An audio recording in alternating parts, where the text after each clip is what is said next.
אני מצלמת את התחת שלכם. שלא רואים, זה בסדר. שמה עליו רגליים. לראות על הראש יאב, לראות. צריך להיזהר כי נפתח ודברים. רגע, בפינה. כן, לא ממש מצלמת. מה עושה כמוה? טוב, לא מצלם אותך.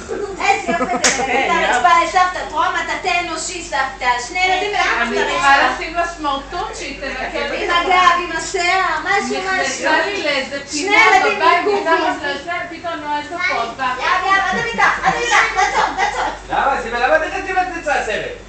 כי הילד מלק את המטבח. איפה ללכת? ביי ביי!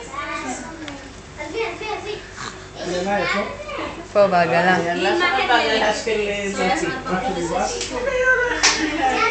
מנסה כל הכול, היא היום מתגלגלה. אצל אבא שלי, כן, קצת, על הבטן פה יותר אחורה. אצל אבא שלי הסתובבה, באה לחכות, תפסה, ניסתה לקום. כן, לא מצליחה, אבל... תיזהרו. אומרים בפיזיותרפיה לעשות לה סרטי וידאו של 10 דקות כל פעם. ככה שזה בבית, רוצים לראות את התגובות שלה. הוא אמר לה לאן להגיע, הוא אומר לה תגיד פה. אמרו לי לצלם אותה כל פעם 10 דקות, 5 דקות, ככה ששכבת על הגב בלי כאילו כלום, והם רוצים לראות את התגובות של הספונטניות. יש בארסון לי. אמא, אני רוצה משהו עוקב.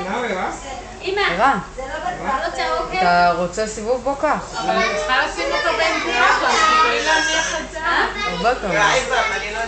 מה הוצאתם אותה? איך הוא מנסה לי בצורת לוי אהרון? היי, איזה צ'ונגו.